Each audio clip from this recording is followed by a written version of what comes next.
Okey.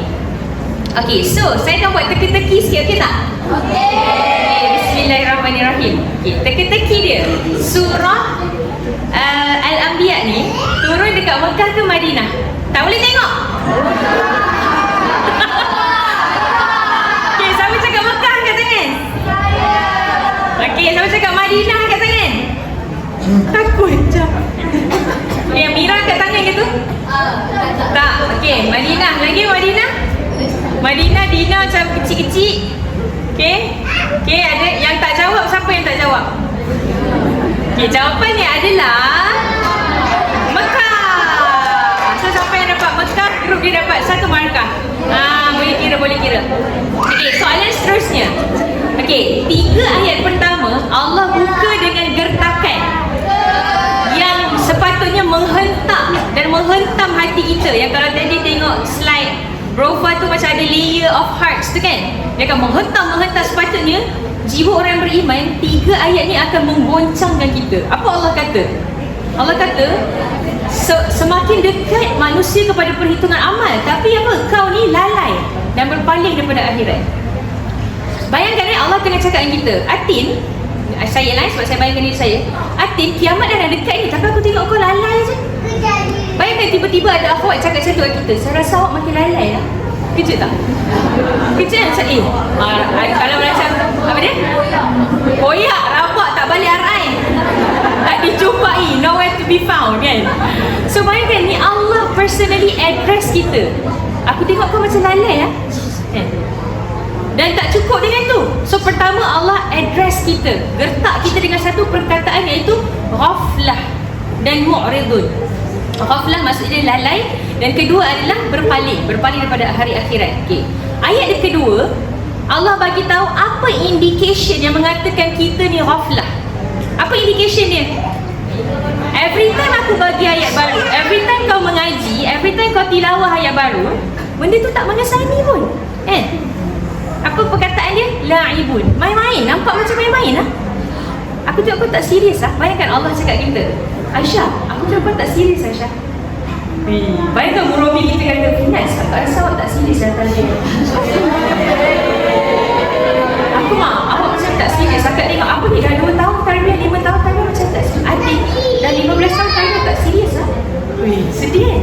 So kita kena bayangkan macam tu. Allah tengah cakap dengan kita, aku rasa kau lalai ni kan, dan kau tak serius. Kau banyak mengaji, dah nak khatam kan, tapi laibun lah, macam main-main lah kan.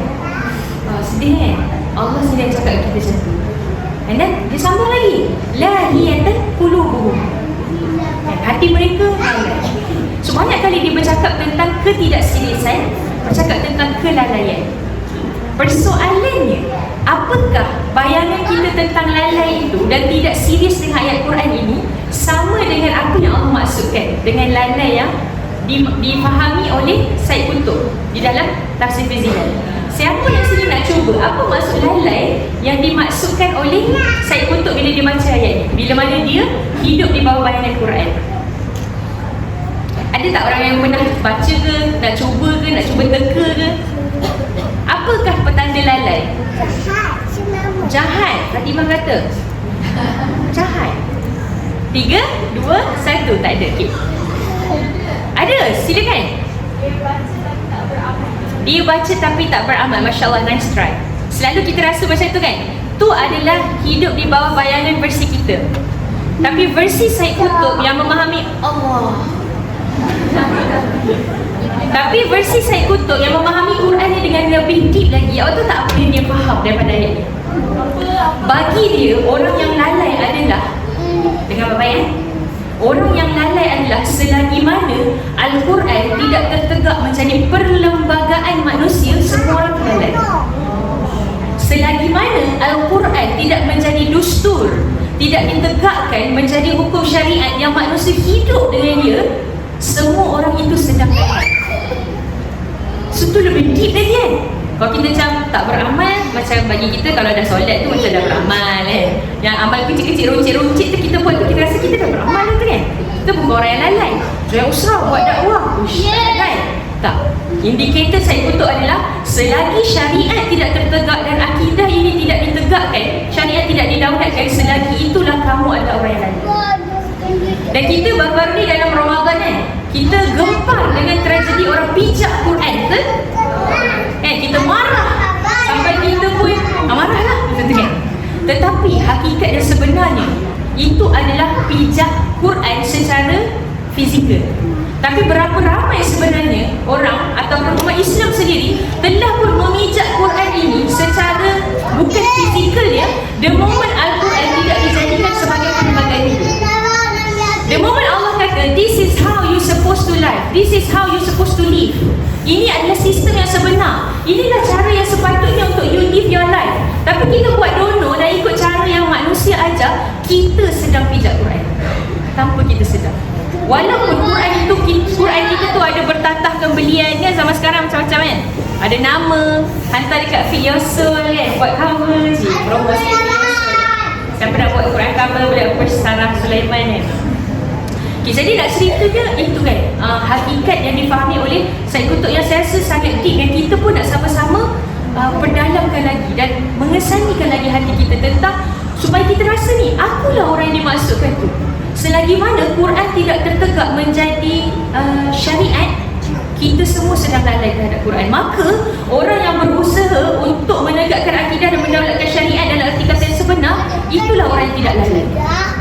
Sebab dia berusaha untuk Al-Quran ni benar-benar menjadi dustur kepada umat Islam, insya-Allah kan.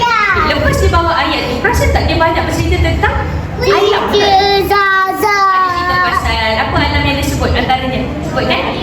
Langit lagi, bumi lagi, burung lagi, gunung lagi, sains. Masya-Allah. Anak Kak.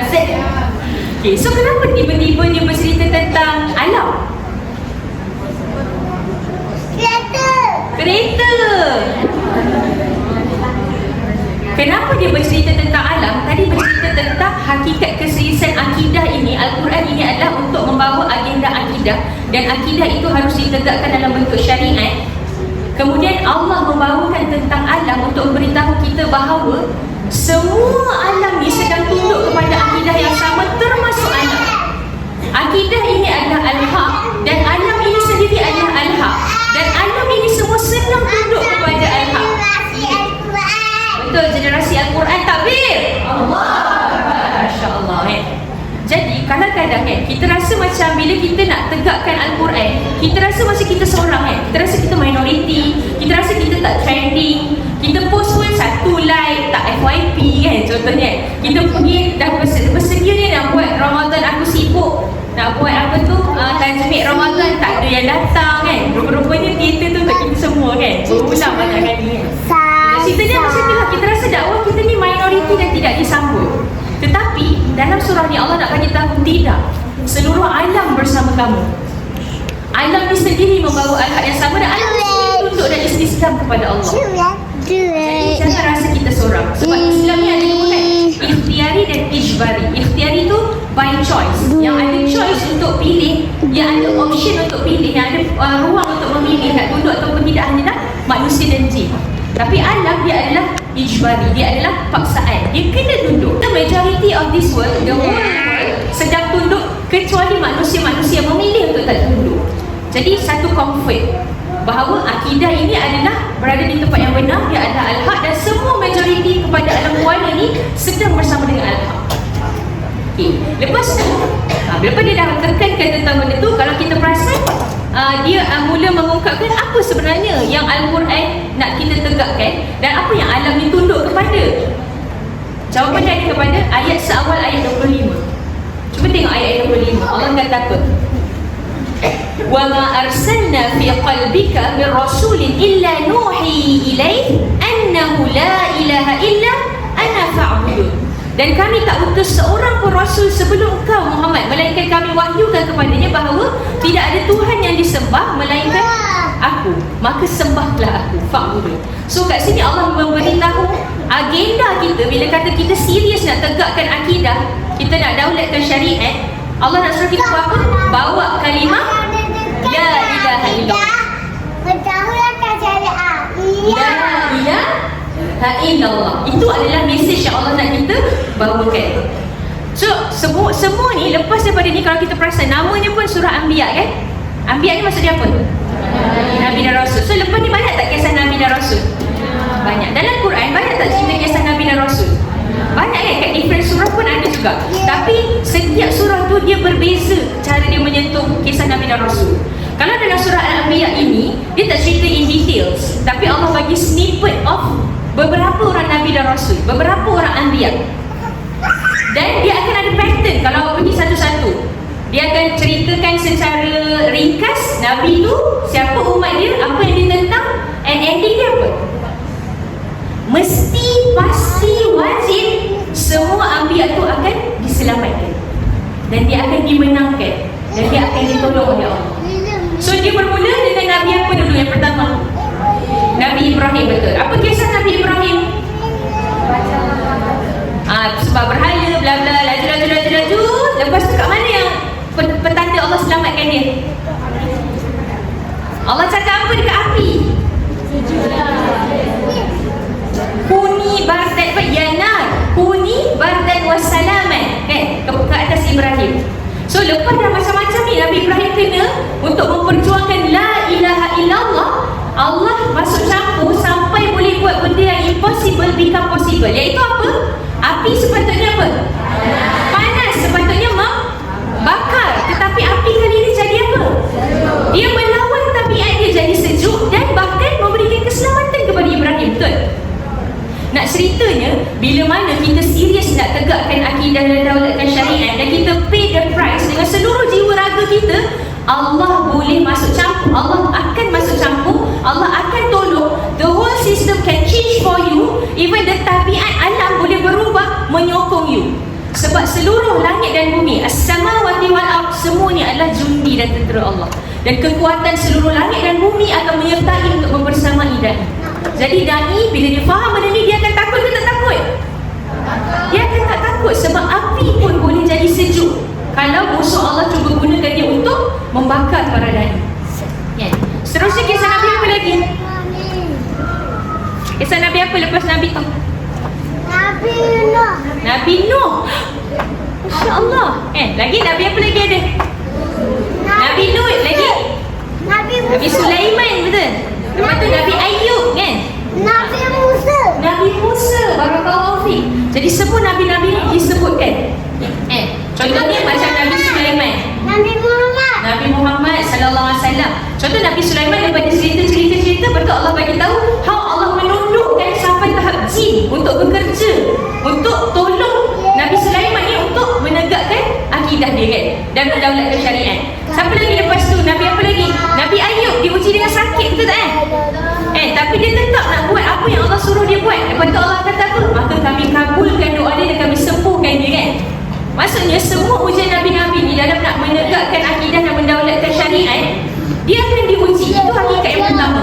Dia akan susah, dia akan sakit, dia akan ditentang, tetapi dia pasti menang di akhirnya. Dan Allah pasti tolong dia. Dan kerana itu, penutup kepada surah ini nanti pada ayat kat belakang-belakang, Allah akan cakap ayat apa? 105 kot je.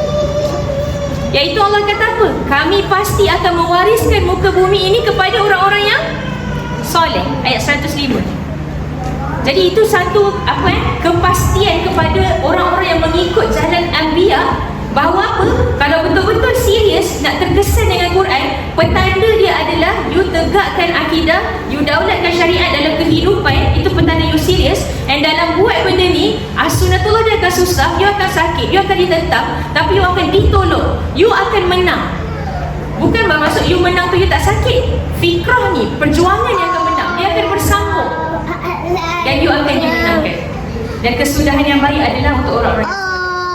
Dan dekat ayat awal-awal Allah ada bagi tahu tentang bagaimana kalau Allah melimpahkan al-haq di atas kebatilan, serta-merta kebatilan itu akan hilang.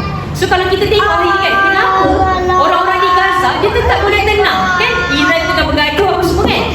Lepas tu yang berlaku akhirnya, dia semua duk mengaji kan, hafal Quran, buat apa tu macam graduation apa semua, hafal Quran dan sebagainya. Sebab apa? Sebab dia tahu last kali Trump ataupun Waalaikumsalam ataupun Netanyahu cuba buat macam-macam, last kali orang-orang ni akan hancur.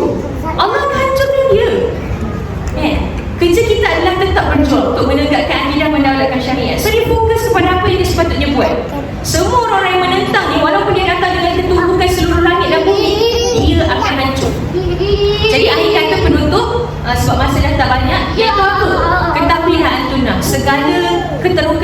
nampak sekarang, orang pijak Quran, Epstein file, Israel, Netanyahu, Trump, seluruh kejahatan-kejahatan yang berkumpul yang kita baru tahu, Rothschild Foundation dan sebagainya. Dia ada kekayaan seluruh dunia yang digunakan untuk finance all the evil things in this world. Mereka mungkin boleh ada kekuatan seluruh langit dan seluruh bumi ni, tetapi kita akan pernah boleh mengalahkan Allah yang Allah telah berkata Allah wajib akan menangkan orang beriman. So kemenangan Islam makin dekat. Kita tahu akhirat, kiamat makin dekat. Sebelum kiamat Islam wajib menang. Sekarang kita dah nampak batil makin runtuh, bermaksud Islam akan naik. So kita dah nampak dah sedikit demi sedikit promise Allah tu makin mendekat. So rugilah kalau kita di fasa sekarang ini nak merasa ragu dan nak merasa doubt dengan jalan juang ini. Sebaliknya dia patutnya buat kita makin semangat untuk be part of the team of Al-Haq, tetap teguh di sini dan memperjuangkan jalan ini, dan kita berperanan dalam proses memenangkan Islam. Islam dah nak menang tak lama lagi. Tanya diri kita, di mana kita dalam proses memenangkan Islam.